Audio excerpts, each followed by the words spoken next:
واقعہ کربلا دوسرا حصہ۔ واقعہ کربلا کے بعد وہ جنگیں ختم نہ ہوئیں بلکہ وہ جنگیں کافی عرصے تک جاری رہیں۔ مختار سقفی نے یزیدی فوج اور شمر کی فوجوں کی اینٹ سے اینٹ بجا دی۔ اس نے ان کو بے دریغ قتل کر دیا۔ یہ جنگیں واقعہ کربلا کے بعد پیش آئیں۔ ان میں کیا ہوا، شمر کی موت کیسے ہوئی اور واقعہ کربلا کے بعد اہل بیت کے ساتھ کیا کیا گیا۔ جب حضرت امام حسین رضی اللہ تعالی عنہ کو شہید کر دیا گیا تو آپ کے تمام اہل خانہ کو قیدی بنا دیا گیا۔ ان کو زنجیروں میں جکڑ کر یزید کے دربار میں پیش کر دیا گیا۔ بی بی زینب رضی اللہ تعالی عنہ نے یزید کے دربار میں ایک جوش بھرا خطبہ ارشاد فرمایا جس کے الفاظ کچھ یوں ہیں۔ آپ رضی اللہ تعالی عنہ نے فرمایا، اے یزید، اگر تو آج ہماری مظلومیت پر خوش ہو رہا ہے اور اسے اپنے دل کی تسکین کا باعث سمجھتا ہے تو یاد رکھ، روز قیامت اپنی بدکاری کی سزا پائے گا اور اس کا برداشت کرنا تیرے بس سے باہر ہوگا۔ خدا عادل ہے اور وہ اپنے بندوں پر ظلم نہیں ہونے دیتا۔ ہم اپنی مظلومیت اپنے خدا کے سامنے پیش کرتے ہیں اور ہر حال میں اس کی عنایات اور عدل و انصاف پر ہمارا بھروسہ ہے۔ اے یزید، تو چاہے جتنا مکروہ فریب کر کے اپنی بھرپور کوشش کر لے، مگر تجھے معلوم ہونا چاہیے کہ تو ہماری یاد لوگوں کے دلوں سے مٹا نہیں سکتا اور نہ ہی وہی الہی کے پاکیزہ اسرار کو کبھی مٹا سکتا ہے۔ تو یہ خیال اپنے دل سے نکال دے کہ ظاہر سازی کے ذریعے تو ہماری شان و منزلت کو پالے گا۔ تو نے جس گھنونے جرم کا ارتکاب کیا ہے اس کا بدنما داغ تو کبھی اپنے دامن سے مٹا نہیں سکتا۔ تیرا یہ نظریہ نہایت کمزور اور گھٹیا ہے۔ تیری حیات اقتدار میں چند روز باقی ہیں۔ تیرے سب ساتھی عنقریب تیرا ساتھ چھوڑ جائیں گے۔ تیرے پاس اس دن کے لیے حسرت اور پریشانی کے سوا کچھ نہیں ہوگا جب منادی کرنے والا ندا کرے گا کہ ظلم و ستم گر لوگوں کے لیے خدا کی لعنت ہے۔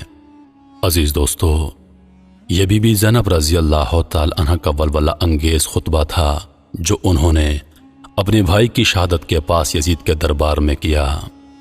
یزید کی موت کا واقعہ میں اپنی ایک ویڈیو میں بیان کر چکا ہوں جس کا لنک آپ کو میری ویڈیو کے ڈسکرپشن میں مل جائے گا۔ اس کے بعد ہم بات کریں گے کہ شمر جس نے حضرت امام حسین رضی اللہ تعالی عنہ کو اپنے ناپاک ہاتھوں سے شہید کیا، اس کا کیا انجام ہوا۔ یزید کے بیٹے نے اپنے باپ کے تخت پر تھوکا اور کہا کہ میں لعنت بھیجتا ہوں اس تخت پر جو اہل بیت کے خون سے رنگا ہے۔ شمر اسلامی تاریخ کا وہ بدترین انسان ہے جس کے بارے میں خود نبی پاک صلی اللہ علیہ وسلم نے فرمایا تھا کہ ایک کالا سیاہ کتا میری اولاد کا خون پیے گا۔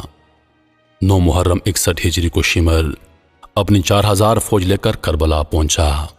ایک روایت کے مطابق شمر نے ہی حضرت امام حسین رضی اللہ تعالی عنہ کو شہید کیا اور اپنے گھوڑے ان کے جسم مبارک پر دوڑائے، پھر آپ کے سینے پر بیٹھ کر اس نے آپ کا سر مبارک تن سے جدا کر دیا۔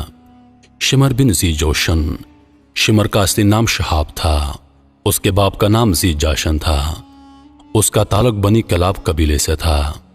حضرت عباس کی والدہ بھی اسی قبیلے سے تعلق رکھتی تھی۔ شروع میں شمر حضرت علی رضی اللہ تعالی عنہ کے لشکر میں تھا اور جنگ صفین میں بھی حصہ لے چکا تھا۔ شمر کو برس کی بیماری تھی جس کی وجہ سے اس کے منہ پر کالے سفید نشان تھے۔ یہی وہ بدبخت ہے جس کے بارے میں حضور نبی کریم صلی اللہ علیہ وسلم نے فرمایا تھا کہ ایک کالا سفید کتا میری اولاد کا خون پیے گا۔ جب حضرت امام حسین رضی اللہ تعالی عنہ کربلا پہنچے تو انہوں نے اس مسئلے کو گفتگو کے ذریعے حل کرنے کی کوشش کی، لیکن شمر نے عبید اللہ بن زیاد کو تشدد کے لیے اکسایا۔ 9 محرم الحرام 61 ہجری کو شمر اپنی 4000 فوج لے کر کربلا پہنچا اور ساتھ میں عبید اللہ بن زیاد کا دھمکی آمیز خط بھی۔ جب خط اہل بیت نے دیکھا تو امن کے اس موقع کو کھو دینے کی وجہ سے وہ زیاد پر چلائے۔ شمر کو اس فوج کا کمانڈر بنا دیا گیا۔ حضرت عباس کی والدہ اور شمر ایک قبیلے سے تھے۔ ایک روایت کے مطابق وہ شمر کی بہن ہی تھیں۔ اسی بنا پر 9 محرم کو شمر حضرت امام حسین رضی اللہ تعالی عنہ کے خیمے کے پاس پہنچا